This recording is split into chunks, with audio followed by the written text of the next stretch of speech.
this film that came out recently on Padre Pio. Now, Padre Pio, as we know, was a saintly man, extremely holy. He was a stigmatist. He had the wounds of Christ on his hands, on his feet. It was brutal. He was also very, very, very devout. He had an ability to put the fear of the Lord into penitence. In a certain way, he was a more hidden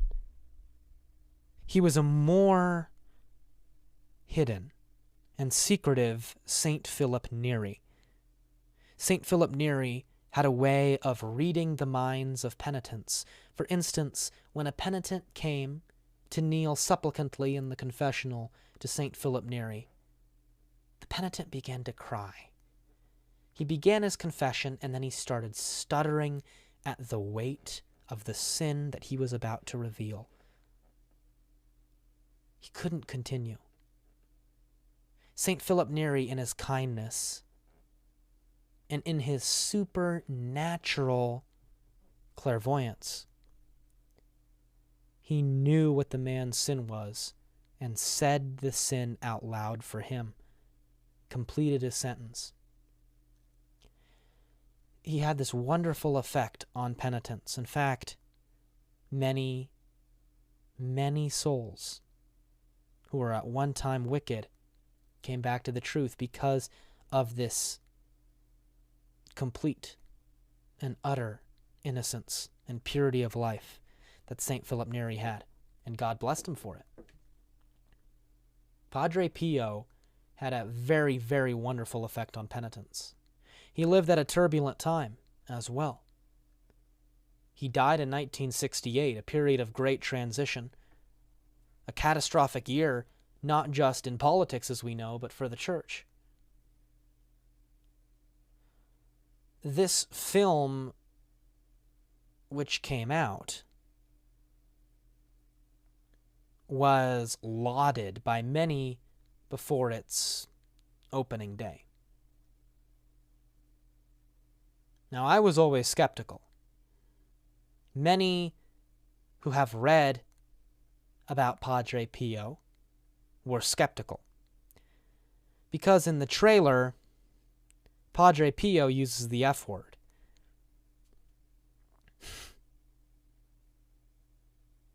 He says, "Say Christ is Lord, effing say it." And he's saying this to some woman. Now, no saint would act like that. Not even saints who battled with their anger, such as Saint Jerome. Those who knew Padre Pio all decried this as erroneous, completely false, in fact, made up. Padre Pio did not ever swear, at least publicly. It is not known. And to make this up about a saintly man, and to say you're doing it for reverence and doing it to inspire a good, God-fearing reaction, that is an abhorrent thought. But many on our side of things, on the right wing, were like, "Oh, that's so based. That's so based. He cursed at a woman. And he also said Christ is Lord." If you say Christ's name with an extremely vulgar word, that is a sin. It's a sin. There's no way to put it in any other context. But that's just the tip of the iceberg. Because cursing, sadly, is so common these days that it's been made even somewhat of a virtue. Those who would call out cursing, as we know, are called overzealous, are called scrupulous.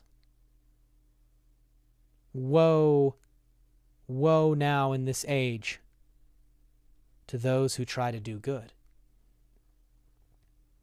There is a spiritual tall poppy syndrome very, very present, running rampant like a weed amongst the faithful. who would ever chop at the stems of those who would seek to rise tall in the light of God. Always try to be better than the person you were the day before.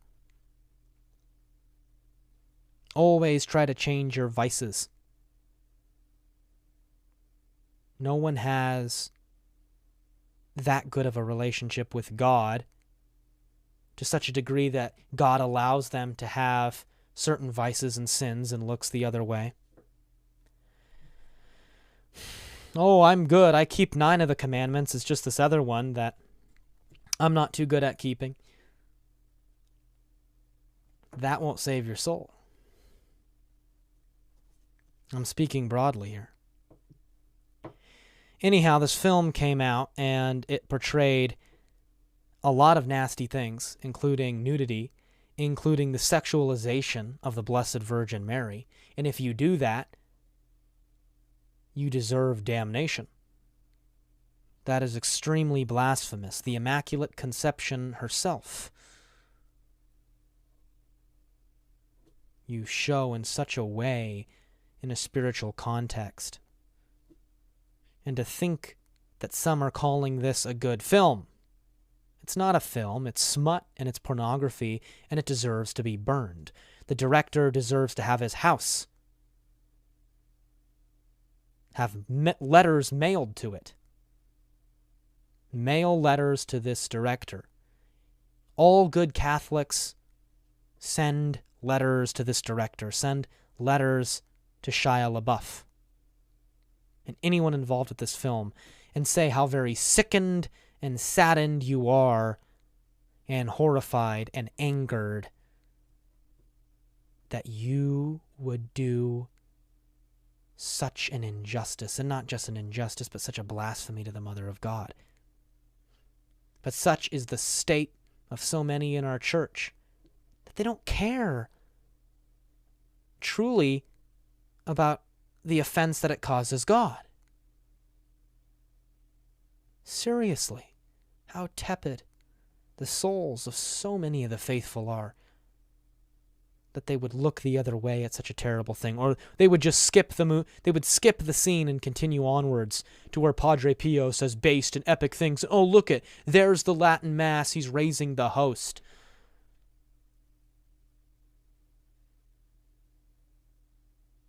You cannot share screen time with that crap. If you've seen the film, don't see it again. Don't tell people to see it. Don't give it a good rating. Destroy it. This is a disgusting film. It's an affront to God, Our Lady, and God. Well, it's like slapping them in the face to watch this film and not turn it off. And if you've seen this movie, and if you're watching it now, or if you plan on watching it, do not watch it. Again, do not watch it at all. Do not watch it ever. And you send your righteous anger in the form of letters to the director and to Shia LaBeouf and to anyone involved. Also, if you know anyone that is recommending it after knowing what's in it, I would not associate with those people. I would not consider them a wise person to be seeking movie advice or recommendations from. I'd rethink your opinion of that person as well. I'm going to look up who directed the Padre Pio movie. I think it's this man named Abel Ferrara.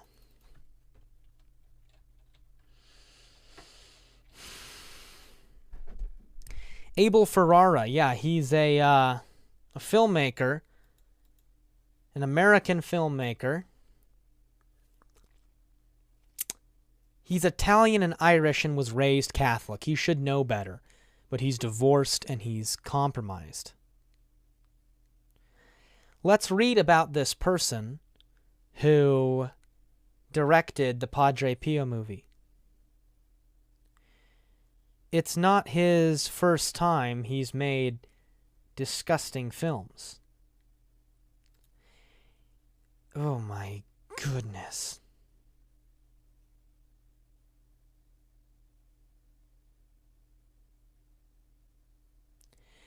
Listen to this. It's in this film called Mary, which came out in 2005. All right, let's not read this. Some of this is just too much. Let's just know that he's directed things before that should not be talked about. And for the sake of public consumption on the internet, I'm just going to keep it down because it talks about religious things. Anyway, Abel Ferrara, who directed this movie and who should have been a red flag for anyone involved and for anyone interested, one of the first things he did was a pornographic film. The director of Padre Pio, his first movie was a pornographic film. Yeah. So gross, right? With hardcore scenes. What else did he do? Oh, he did a movie called Driller Killer, an urban slasher film about an artist who goes on a killing spree with a power drill. Mortal Crusaders tried to use the English 1959 Obscene Publications Act to shut down his films. He also made a rape revenge movie. Yeah, that's great. What else did he do?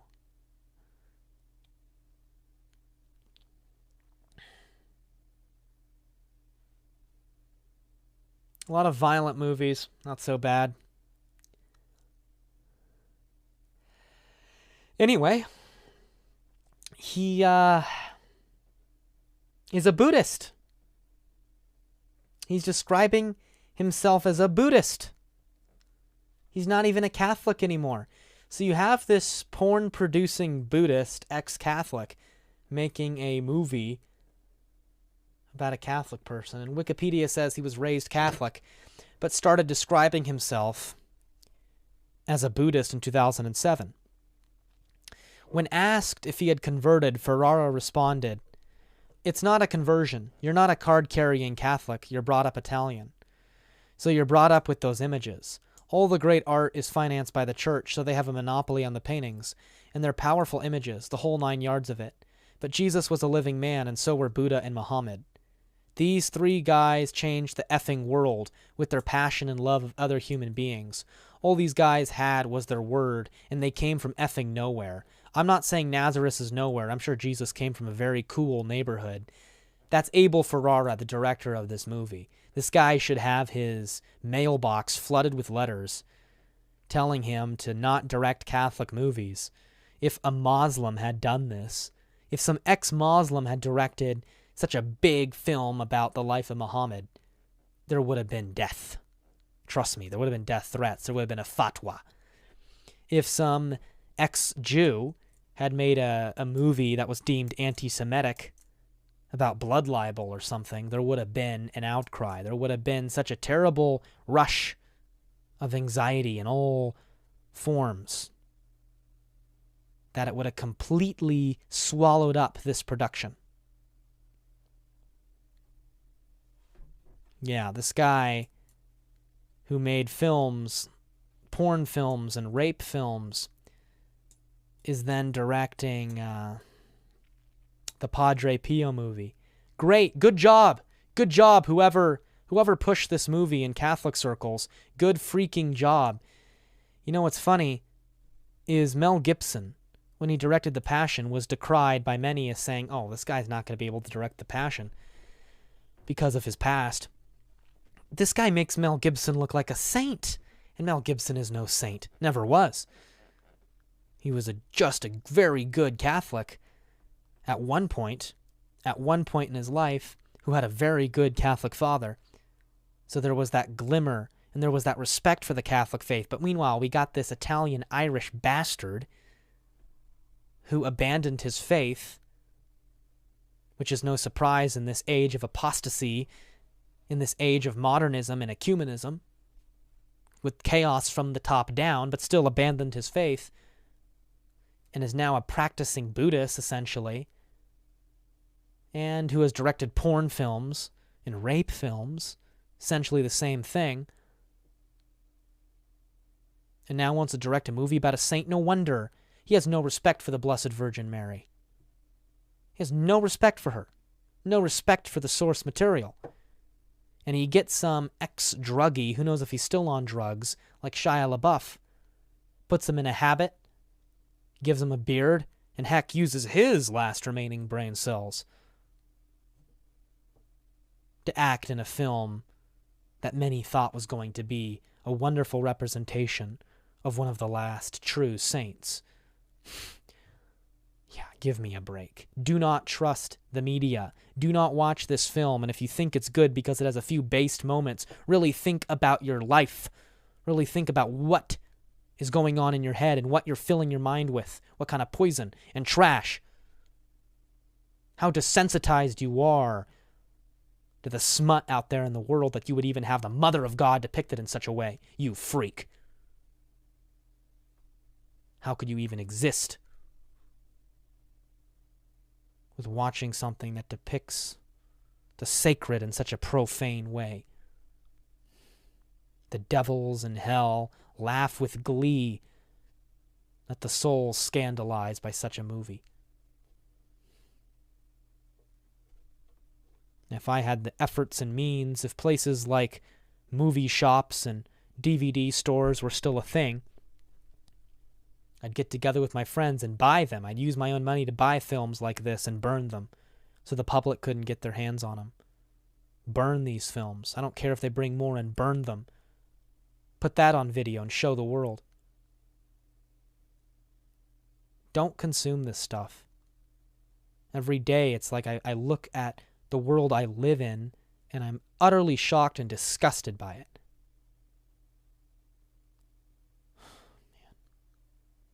It's not cool to like this stuff, guys. Just remember that.